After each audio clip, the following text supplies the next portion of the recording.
امام شافعی کی فقہ کیا ہے، کن اصولوں پر استوار ہوئی ہے، وہ دین کو سمجھنے کے لیے کیا بنیادیں واضح کرتے ہیں، ان کے سوانح پر ایک سرسری نظر ڈالنے کے بعد اب اس کو بھی دیکھ لیجئے۔ امام یہ کہتے ہیں کہ دین میں اصل چیز تو کتاب و سنت ہی ہے، اور کتاب و سنت کے بارے میں بھی وہ بالکل واضح ہیں کہ جہاں تک کتاب کا تعلق ہے وہ اصل ہے اور سنت اس کی فرع ہے۔ وہ اس معاملے میں بالکل واضح ہیں کہ کتاب اصل ہے اور سنت اس کا بیان ہے۔ یہ بھی وہ بار بار کہتے ہیں کہ میں احکام کے اخذ کرنے کے معاملے میں ان کو ہم رتبہ مانتا ہوں، باقی اعتبارات سے بہرحال قرآن کی فوقیت واضح ہے۔ یہ بھی ان کے فتاوی سے بالکل واضح ہو جاتا ہے، اور اصول پر جو انہوں نے بحثیں کی اس سے بھی واضح ہو جاتا ہے کہ عقائد کے معاملے میں وہ یہی رائے رکھتے ہیں کہ اصل قرآن ہی ہے، لیکن جہاں تک دوسرے احکام کا تعلق ہے ان کے اخذ کے لیے وہ سنت کو اسی طرح ماخذ مانتے ہیں جس طرح پوری کی پوری امت ہمیشہ سے سنت کو ماخذ مانتی رہی ہے۔ قرآن اور سنت سے وہ مراد بھی یہ لیتے ہیں کہ وہ قرآن جو ہمارے پاس موجود ہے اور وہ سنت جو نبی صلی اللہ علیہ وسلم سے ثابت ہے۔ سنت کا لفظ اس معاملے میں بحثیت مجموعی بولتے ہیں۔ رہا اس کے بعد اخبار احاد کا معاملہ تو اس پر میں الگ سے ان کا نقطہ نظر واضح کروں گا۔ امام شافعی کے زمانے میں یہ چیز ہو گئی تھی کہ بعض لوگوں نے سنت کی حجیت میں اختلاف کرنا شروع کر دیا تھا۔ بعض لوگ تو سرے سے ہی ماننے کے لیے تیار نہیں تھے، جیسے خوارج کے بعض فرقے۔ بعض لوگوں کا معاملہ یہ تھا کہ وہ یہ خیال کرتے تھے کہ وہ حدیثیں جو قرآن مجید ہی پر مبنی ہیں ان کو لے لینا چاہیے، یا وہ سنت جو قرآن مجید ہی پر مبنی ہے اس کو لے لینا چاہیے، باقی سنت سے متعلق توقف بہتر ہے۔ اسی طرح بعض لوگوں کا نقطہ نظر یہ تھا کہ ہمارے پاس جتنا دین موجود ہے وہ بس کافی ہے، اخبار احاد کے پیچھے زیادہ نہیں پڑنا چاہیے۔ اسی طریقے سے مالکیہ کے ہاں یہ چیز بہت عام ہو گئی تھی، جیسے کہ ان پر بحث میں یہ چیز آئے گی بھی کہ وہ عمل اہل مدینہ کو حجت سمجھتے تھے۔ تو امام نے اس زمانے میں اپنی ساری محبت و عقیدت کے باوجود امام مالک کے اس موقف پر بھی نقد کیا ہے، اور اس طرح کے دوسرے فرقوں کے نقطہ نظر پر بھی نقد کیا ہے۔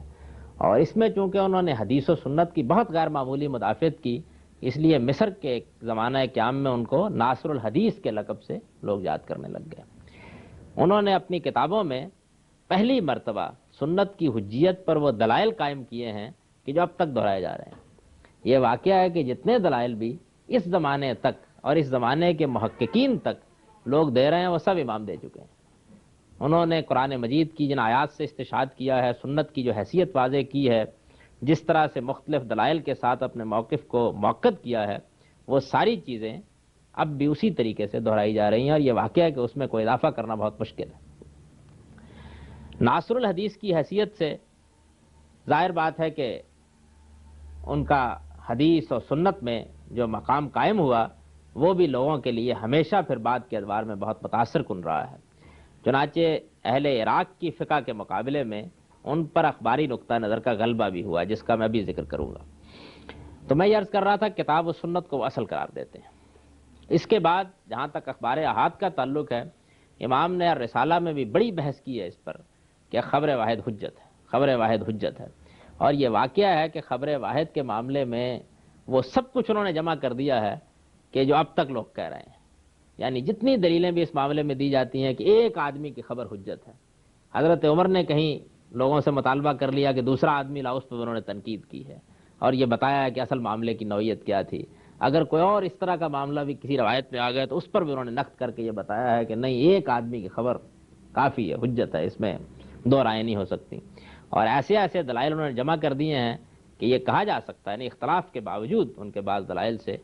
کہ بس اس معاملے میں پھر اور کیا کہا جا سکتا تھا، جو کچھ کہا جا سکتا تھا وہ سب وہ لے آئے ہیں اور لا کے انہوں نے ایک جگہ اس کو جمع کر دیا ہے۔ اس زمانے میں بھی جب بحث ہوتی ہے تو جو لوگ واقف ہیں وہ یہ جانتے ہیں کہ لوگ انہی کے جمع کیے ہوئے دلائل کو دہراتے ہیں۔ وہ اس زمانے میں تھے، اور یہ دیکھ لیجئے کہ مکہ میں، بغداد میں، اسی طرح عراق میں، اسی طرح بعد میں مصر میں، یعنی اس وقت کی ساری اسلامی دنیا میں وہ چلتے پھرتے تھے، تو وہاں کے سارے علم سے وہ بہت حد تک واقف ہو گئے تھے۔ چنانچہ اس معاملے میں انہوں نے جو کچھ لکھا اس میں مواد کے اعتبار سے کوئی کمی نہیں ہے۔ البتہ یہ الگ بات ہے کہ ان کی بہت سی چیزیں ایسی ہیں کہ جن پر نقد کیا جا سکتا ہے، یا بہت سی دلیلیں ایسی ہیں کہ جن کو کوئی شخص کہہ سکتا ہے کہ وہ زیادہ مضبوط نہیں ہے۔ یہی وہ زمانہ ہے کہ جس میں چونکہ وہ لغت کے اعتبار سے بہت بحث کر لیتے تھے، دوسرے ائمہ اس طرح نہیں کرتے تھے، علم معانی کے اعتبار سے بھی بعض اوقات اپنے حریف کو بالکل زج کر دیتے تھے، اسی طرح فقہ میں تو خیر وہ اصول کے بانی ہیں، لہذا عام خاص نسخ اس طرح کی اصطلاحات اور ان کی وضاحت بہت کرتے رہتے تھے۔ تو احمد بن حنبل نے ان پر تبصرہ کیا تھا کہ ہمارے ہاں امام شافعی بڑے فلسفی ہیں، لغت میں، معانی میں، فقہ میں، تو خاص طور پر ان کی حیثیت ایک فلسفی خالص کی ہے، یہ انہوں نے تبصرہ کیا۔ یعنی مطلب ان کا یہ تھا کہ جس طریقے سے فلاسفہ نے دنیا کی مختلف چیزوں پر غور کرنے کے بعد ان کے اصول دریافت کیے ہیں، تو یہ پہلا آدمی ہے اس امت میں کہ جو یہ کام کر رہا ہے۔ چنانچہ اہل علم جب یہ کہتے ہیں کہ جو کام ارسطو نے کیا ہے وہی کام کم و بیش امام شافعی نے ہمارے یہاں کیا ہے۔ اس نے بھی جب یہ دیکھا کہ لوگ استدلال تو کرتے ہیں لیکن استدلال کو ایک فن کی حیثیت حاصل نہیں ہے، تو وہ خلوت میں گیا اور منطق تصنیف کر کے لے آیا۔ بالکل یہی معاملہ امام نے کیا۔ لوگ اگرچہ فتوے دے رہے تھے، رائے دے رہے تھے، اپنا نقطہ نظر بیان کر رہے تھے، عام خاص سب ہو رہا تھا، لیکن یہ کہ اس کے لیے اصول چونکہ ترتیب نہیں پائے تھے تو انہوں نے اسی طرح سے اس کے اصول ترتیب دیے اور اصول فقہ کے بانی کی حیثیت سے اس فن کی بنا ڈال دی۔ میں یہ عرض کر رہا تھا کہ امام نے اس زمانے میں حدیث کی جو نصرت کی اور جس طرح سے اپنا موقف واضح کیا اس میں افراط و تفریط بھی ہوئی ہے، تاہم کتاب و سنت کو میں یہ عرض کر رہا تھا کہ وہ ماخذ مانتے ہیں، اس کو اصل حجت قرار دیتے ہیں، اسی سے اولاً استنباط کرتے ہیں۔ جب وہ اس سے استنباط کر لیتے ہیں تو پھر اس کے بعد وہ کسی اور چیز کی طرف نگاہ اٹھا کر نہیں دیکھتے۔ یہ چیز پہلی دلیل کی حیثیت ان کے یہاں رکھتی ہے۔ دوسری چیز اجماع فقہا ہے۔ امام شافعی نے اجماع پر بڑی بحثیں کی ہیں اور یہ اجماعی ہے کہ جس کے بارے میں یہ کہا جاتا ہے کہ امام شافعی نے سب سے پہلے قرآن سے اس کی دلیل تلاش کی، یعنی وہ جو مشہور آیت ہے من یتبع غیر سبیل المؤمنین، یہ کہا جاتا ہے کہ امام شافعی نے سب سے پہلے دریافت کی۔ لیکن اجماع سے امام شافعی کیا مراد لیتے ہیں؟ یہ واقعہ ہے کہ اس موضوع پر ان کی بحثیں پڑھنے کے بعد بڑی عجیب صورتحال سامنے آتی ہے۔ وہ اجماع کی حجیت پر دلائل دیتے چلے جائیں گے۔ کوئی آدمی ان کے سامنے یہ کہہ دے گا کہ فلاں معاملے میں اجماع ہے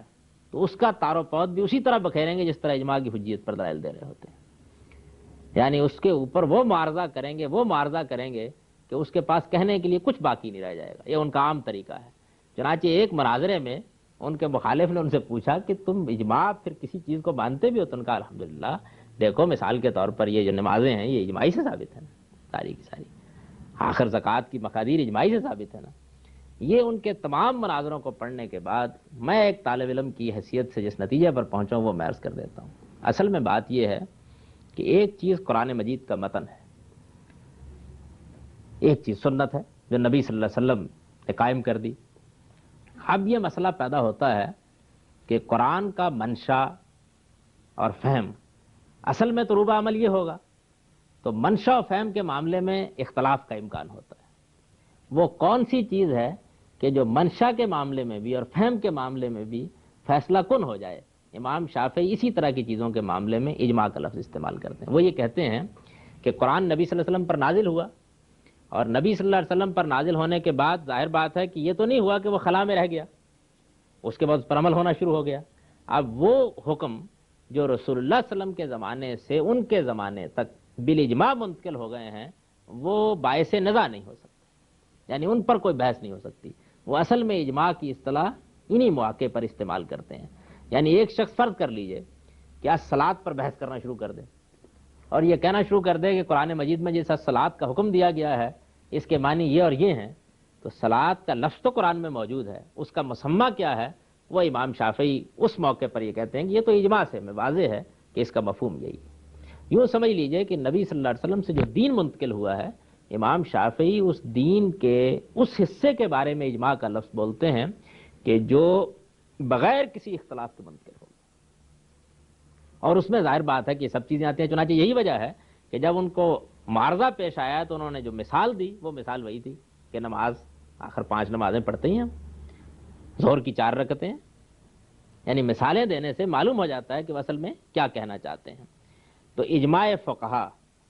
یعنی اس میں وہ یہ کہہ دیتے ہیں کہ یہ مطلب نہیں ہے کہ اس میں اگر فرض کر لیجئے کہ کوئی عام آدمی یا ادھر ادھر کا کوئی آدمی اختلاف کر رہا ہے، علماء فقہا امت کے جلیل القدر لوگ اگر رسول اللہ صلی اللہ علیہ وسلم سے کسی بات کو بے اجماع منتقل کر رہے ہیں تو پھر اگر کسی ایک آدھ آدمی نے اختلاف کیا تو لا یوبا ہوگی۔ یہ چیز ثابت ہو جائے گی دین میں۔ اس کے بعد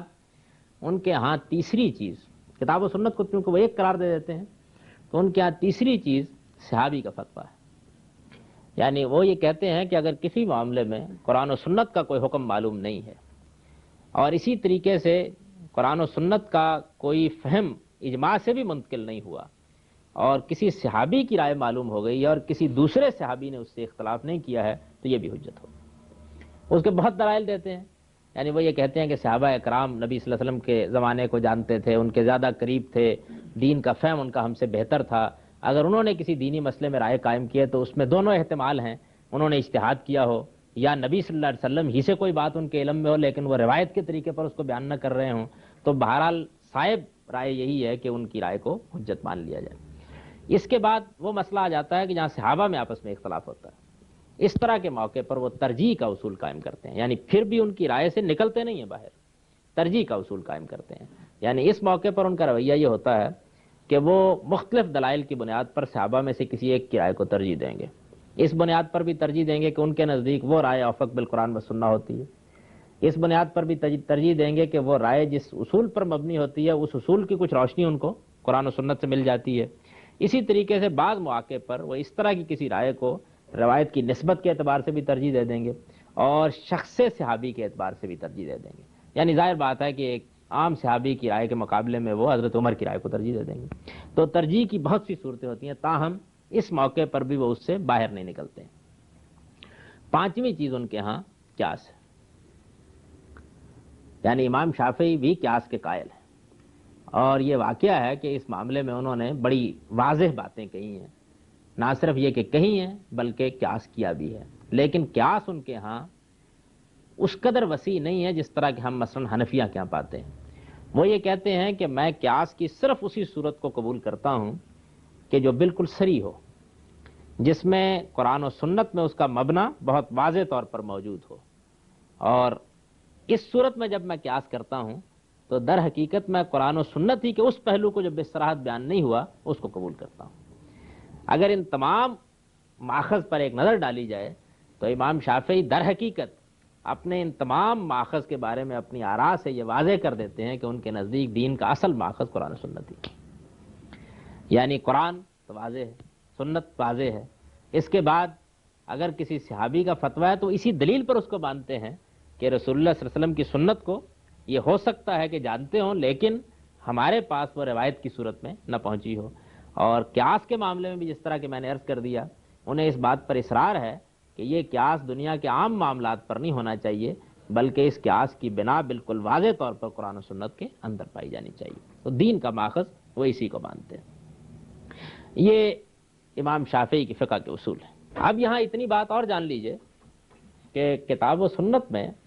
جب کبھی معارضت ہوتی ہے تو امام شافعی کا نقطہ نظر اس معاملے میں کیا ہوتا ہے؟ امام شافعی یہ کہتے ہیں کہ قرآن اور سنت میں اصلاً کوئی معارضہ ہو ہی نہیں سکتا، یعنی یہ کبھی نہیں ہو سکتا کہ سنت قرآن مجید کے خلاف ہو۔ وہ مواقع جن میں یہ معلوم ہوتا ہے کہ سنت قرآن مجید کے خلاف ہے، ان میں یہی ہوتا ہے کہ سنت قرآن مجید کے اجمال کو بیان کر رہی ہوتی ہے، یا سنت قرآن مجید کے عام کو خاص کر رہی ہوتی ہے، اور اس طریقے سے ایک ایسا آدمی کہ جو یہ نہیں جانتا ہوتا کہ دونوں میں باہمی ربط کیا ہے، وہ یہ حکم لگا دیتا ہے کہ یہاں سنت قرآن مجید کے خلاف ہے، ورنہ غور کرنے سے یہ بات معلوم ہو جاتی ہے۔ اور یہ در حقیقت امام شافعی ہیں کہ جنہوں نے عام اور خاص کی یہ اصطلاح قائم کر کے نہ صرف یہ کہ اس زمانے کی بہت سی چیزوں کو سہارا دیا، بلکہ اس کے بعد بھی بہت سی دوسری چیزوں کے پیدا ہونے کا باعث بن گئے، جنہوں نے اس بحث کو بہت پیچیدہ بنا دیا ہے۔ میں اس پر ابھی کوئی تبصرہ نہیں کر رہا ہوں۔ یعنی انہوں نے بڑی واضح مثالیں دی کہ جن میں قرآن مجید نے عام لفظ استعمال کیا ہے لیکن اس سے مراد خاص ہے۔ مثلا قرآن مجید کہتا ہے الناس، لیکن اس سے مراد صرف بنی اسماعیل ہوتے ہیں، یہ بالکل واضح ہے، قرائن سے معلوم ہو جاتا ہے۔ اسی طریقے سے قرآن مجید کوئی اور اس طرح کا لفظ استعمال کرتا ہے لیکن سیاق سباق سے یہ واضح ہو جاتا ہے کہ یہ لفظ یہاں عام استعمال نہیں ہوا بلکہ اس سے ایک خاص گروہ مراد ہے۔ اس طرح کی مثالوں سے وہ اپنا موقف واضح کر لیتے ہیں۔ جب اپنا موقف اس طرح کی مثالوں سے ثابت کر لیتے ہیں کہ ایسا ہوتا ہے کہ کبھی کبھی عام صیغہ استعمال ہو جاتا ہے لیکن اس سے مراد خاص ہوتی ہے، تو پھر وہ ان مواقع پر بھی بعض احکام کی تخصیص سنت سے یا حدیث سے کر دیتے ہیں جن میں اس طرح کی کوئی دلیل مقارن یعنی وہیں پڑی ہوئی پیش کرنی ممکن نہیں ہوتی۔ یہ ان کا اور حنفیہ کا مشہور اختلاف ہے۔ احناف یہ کہتے ہیں کہ قرآن مجید کی تخصیص جب ہوگی تو اس تخصیص کے لیے وہی کرینہ ہونا چاہیے، آیت کے گرد و پیش میں سیاق و سباق میں وہ بات ہونی چاہیے جس کی بنیاد پر اس کی تخصیص کی جائے۔ لیکن امام شافعی یہ کہتے ہیں کہ اس کی کوئی ضرورت نہیں ہے، اگر ہمیں صحیح روایت کے ذریعے سے تخصیص معلوم ہو گئی ہے تو پھر ہم اس کرینے کو متعین نہیں کر پا رہے، وہ حکم خاص ہی ہوگا۔ چنانچہ اس کی بنیاد پر وہ اپنا فتویٰ دے دیتے ہیں۔ یہ بڑی مشہور بحث ہے جو ان کے درمیان ہوئی ہے۔ اس زمانے تک ہمارے ہاں بھی اہل حدیث حضرات اور اسی طریقے سے اخباری نقطہ نظر رکھنے والے جتنے بھی فرقے یا جماعتیں موجود ہیں، ان سب میں امام شافعی کا یہی استدلال کار فرما ہے، یعنی وہ بھی اسی طریقے سے اس طرح کے مواقع پر کبھی نص کی اصطلاح استعمال نہیں کرتے، وہ یہ کہتے ہیں کہ تخصیص۔ چنانچہ شوافع کے ہاں نص کا لفظ اسی وقت بولا جاتا ہے جبکہ حکم پورا کا پورا ختم ہو جائے، ورنہ اس میں اگر کوئی چیز نکال دی گئی ہے، کسی چیز میں اضافہ کر دیا گیا ہے تو یہی ہوگا۔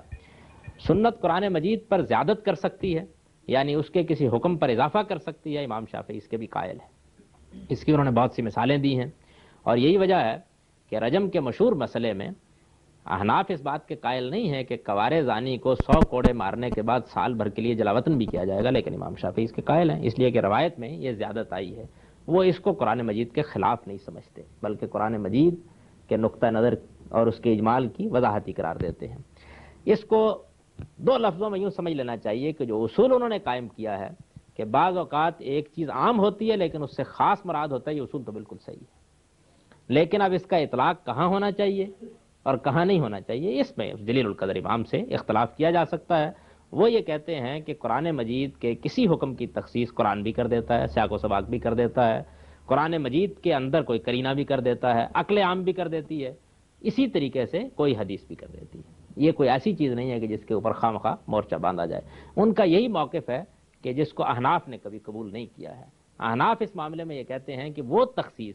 جو باہر سے آئی ہے وہ بہرحال نسخ ہے، اور نسخ کے لیے یہ ضروری ہے کہ خبر واحد نہیں بلکہ خبر متواتر ہو، اور خبر متواتر کے بعد پھر انہوں نے آگے خبر مستفیض اور خبر مشہور کو بھی قبول کیا۔ یہ ان کے اصول جب زیر بحث آئیں گے تو میں عرض کر دوں گا۔